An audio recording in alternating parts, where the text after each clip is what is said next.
قبل ما نبدا الفيلم حاب اقول لك وحشتني يا صاحبي. النهارده جايلك بحاجه مش عاديه، متعه هنديه، كوكتيل المتعه والاثاره والتشويق والدراما والاكشن والرومانسيه التي لم ولن تراها الا عند حمو الاسواني. كل عليك تركز شويه وتستمتع بالدراما الهنديه. شد فرامل هنا عشان هيبتدي فيلمنا. اب بيضرب بنته زوي على القتال وبتقول له اسمع ابويا انا نفسي ابقى افضل مقاتله في العالم، فبقول لها عشان تبقى افضل مقاتله في العالم لازم يكون عندك سبب في القتال زي انا كده زي ابوكي يا حبيبه ابوكي. السبب بتاعي هو انت يا حبيبه ابوكي. يروح يعمل لنفسه شويه سندوتشات بطاطس ومش عارف الويا مراته فين، هو اللي بيعملها، وبيروح يقعد على التلفزيون بيسمع في التلفزيون ان هم هيلغوا ديمقراطيه ويخليها دكتاتوريه، لكن ما بيعجبوش الكلام وبياخد بعضه بيروح عند العربيه، لكن بينسى السندوتشات بتاعته وبيبعت بنته في العربيه بتنفجر فيه، والبنت بتقعد منزعله وبتروح المقابر وبتقابل واحد اسمه انيش رحمان وبيقول لها اسمع ابوك كان عميل هندي عميل باكستاني جميل، فبتقول له انا نفسي ابقى مكان ابويا، فبقول لها خلاص لما يبقى عندك 21 سنه، بتقول له لا انا مش هستحمل انا مش هصبر إيه الدنيا، فبتقول له خلاص، فبقول لها خلاص من النهارده انت معانا يا مرحب بيكي في عالم الظلام. وبتبدا بينا الايام في الايام الحاليه مديره الاستخبارات الهنديه بتكلم تايجر وبتقول له في واحد اسمه جوبي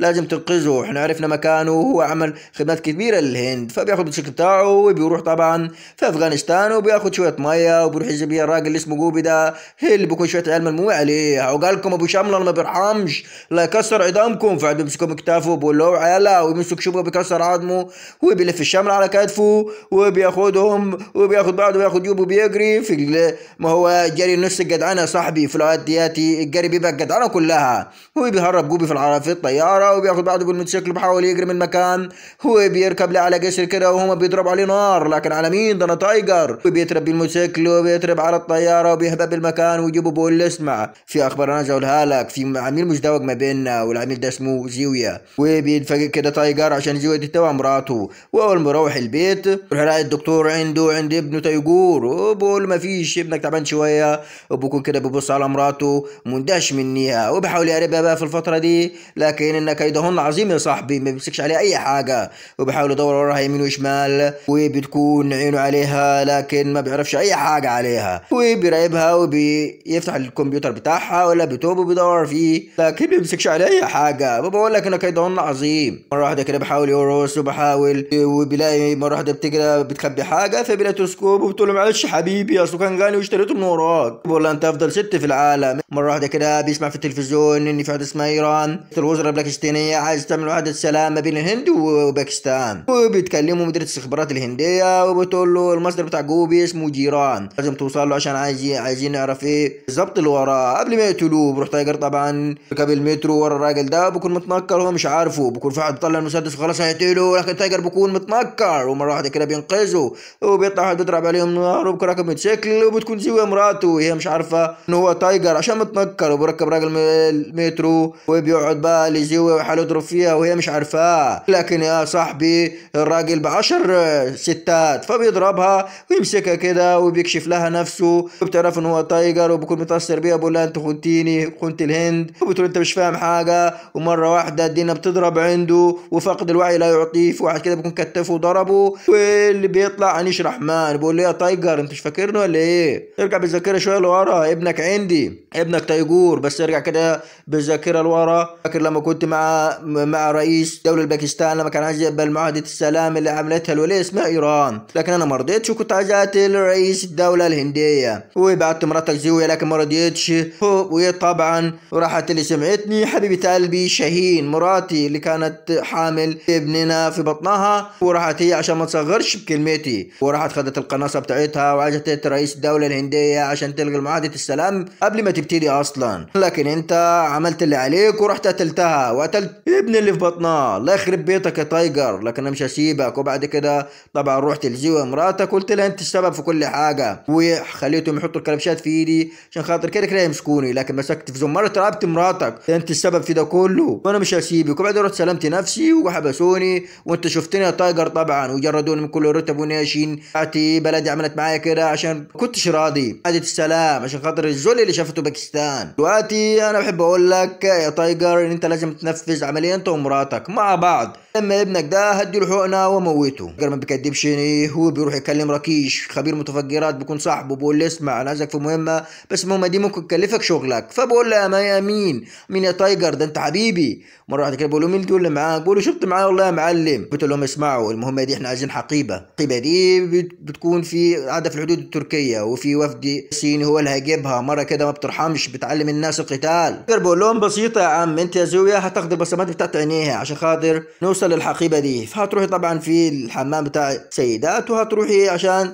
تعمل نفسك بتاخدي حمام وتاخدي البصمات مني، وانا بقى مساعدة الرجالة دول هنزل بقى على المكان وهنزل في الحتة دي. لكن فجأة بتفوق بتلش راحت فين الولية دي. فكده بتشوفها تحاول تضرب فيها وبيشد الملاية مع بعض. نفسك يا صاحبي طبعا يتفدي الملاية وتشوف بقى اللي انا نفسي اشوفه. اسمع الشلسة كده وبتضربها جيوة، بتضرب الولية دي وبتدي تايجر البصمات العين. فبياخد الحقيبة وحاول يهبط من المكان قبل الناس ما تعرف. بياخد عربيته وبياخد احد الفريق بتاعه، لكن بيكون وراه. فبينزل الولد دياتي في الفريق وبيقول له يلا انزل، وبيروح يدي الحقيبة لزيوة، وزيوة بتاخد الحقيبة وبتحاول تروح لانيش رحمن. بيقولوا ده هي خانة تايجر ولا ايه؟ تايجر تبعوا عليه من كل مكان وبيمسكوه خلاص، وبيضطر يسلم نفسه. وبتروح جوا لانيش رحمن بتقول له فين تايجوري؟ فبقول انا كد كلام اهو، هتلاقيه في مكانه. انت عارف الشنطه في يدي فيها روس نوويه طبعا، عشان خاطر انا هطلق صواريخ من باكستان للهند. واللي هيكون في الصوره طبعا جوزك تايجر الخائن الهندي، لكن البلدين هيكونوا شايفينه خاين باكستان والهند. تايجر الخائن. ايه الحياه حلوه، ايه رايك؟ لعبتها حلوه خالص يا زاويه. وبخش تايجر طبعا يكون فاكرينه خاين او معاه. ومديرة الاستخبارات الهندية بتحاول تقول للراجل اسمه راكيش، بتقول له انت بره العمل عشان خاطر اللي انت عملته.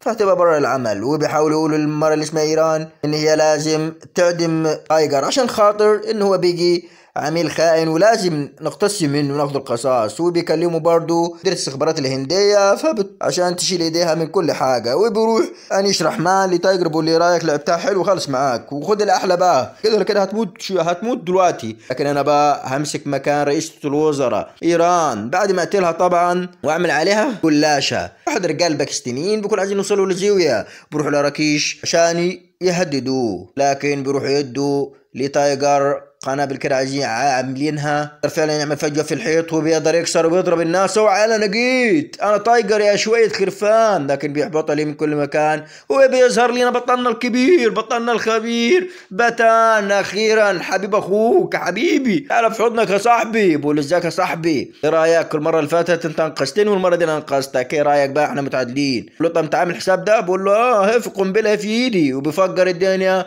بقول له ايه رايك بقى؟ بقول له طب والناس اللي ورانا دول؟ بقول له اجري يا تايجر اجري حبيبي. وبياخدوا عليهم وبيجروا وبيضربوا كل الناس اللي هناك وبيعدوا الناحية التانية، لكن بيطلع عليهم ناس برضه فبيضربوا فيهم كل واحد من جنب. وبتان بحاول يضرب من جنب وتايجر بيضرب من جنب. بقول له ايه رايك؟ يلا بقى اضرب انت من الناحية دي وانا هضرب من الناحية دي. وبحاول بقى بتان ينط في الطيارة ويضرب كل اللي فيها. وبيروح بقى تايجر لواحد زي الدبابة قحش كده بيضرب فيه لغاية ما بتان يخلص على كل الناس. لكن تايجر بيكون خلاص هيوقع وماسك الاكسدام، وفي ناس كده تخش عليه، لكن بتان ما بيسيبوش وبيدخل طيارة فيه وبياخد تايجر في المظلة. بقول لي رايك لحقتها في الوقت المناسب يا حبيبي انت تعرف. بقول له حبيبي والله. بقول له خلاص انا اكمل المهمة لوحدي ترجع مكان ما رحت. والرجالة دول الباكستانيين بيكونوا عايزين يقتلوا زي وياخدوا روش النووية، لكن بتقول لهم ايه ده انتوا خنتوني، انا مش كده خلي بالكم. الوقت ده بيذيعوا على التلفزيون ان تايجر هرب الخائن الهندي والباكستاني. في واحد كده يكون مهدده من ورا، لكن بيطلع صاحبه له انقذه من بدري. وبيكلم بقى زويا هي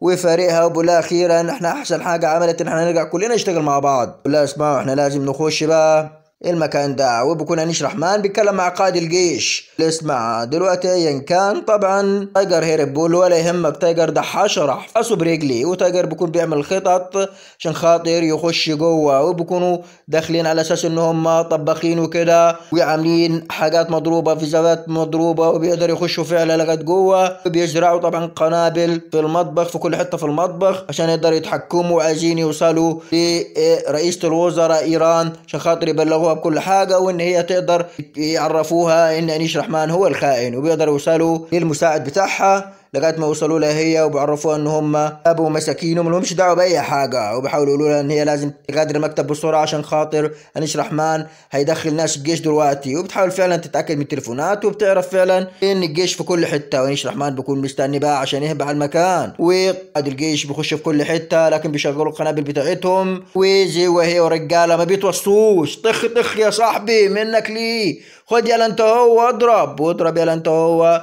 وتايجر بيضرب فيهم، بيضرب في الرجاله ويزيهم بتتوسطاش. ابوها بيكون معلمها كويس جدا وبيضرب فيهم تايجر يمين وشمال. قال لهم دلوقتي ان احنا لازم ننفذ الخطه بتاعتنا. يقدر فعلا ينفذوا الخطه بتاعتهم وبيمسكوا قائد الجيش بيمسكوه بيقولوا له اسمع انت لازم تبلغ الناس الحقيقه. لكن انيس رحمن بيكون وصل، اول حاجه بيعملها قتل رئيس الدوله الباكستانيه. وتايجر بيقول له ايه اي حركه زي كده هضربك بالقناصه، روح وقول للناس الحقيقه. لكن انيس رحمن بيديله طلعه وبيقتله وبيطلع على التلفزيون ويقول لهم ان العميل ان الخائن الهندي هو اللي عمل كده وها احد رجالته هنا. هو لولا ما خاين اللي جاب احد رجالته هنا في باكستان. ومره واحده كده بيسمع تايجر انه هو قتل واحد من صحابه وفعلا بيقتله. وتايجر بيكون قاعد وسامع كل حاجه وبيكون متاثر جدا ان احد بريء واصحابه مات. حتى راكيش بيقول له لازم نتصرف وما تقلقش. تايجر عمره ما يستسلم ولا بالفشل. ورئيسة الوزراء بكون عارفه الكلام ده كله وبكون قاعده معاهم بقول لها ما تلاقيش عامل خطه لانيس رحمن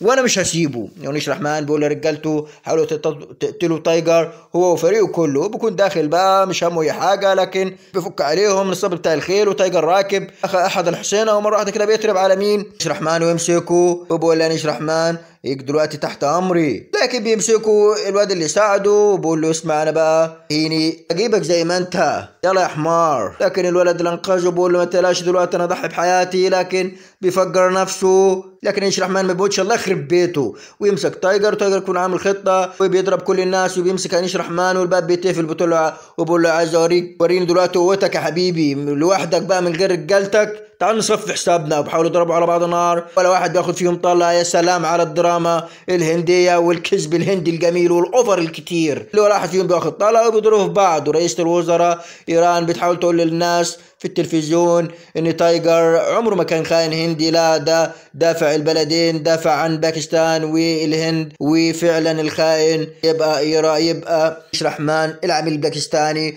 وفعلا تايجر بيقدر يقتله وبيروح تايجر عشان يشكر رئيسة الوزراء انها عملت معاهدة السلام بين الهند وباكستان.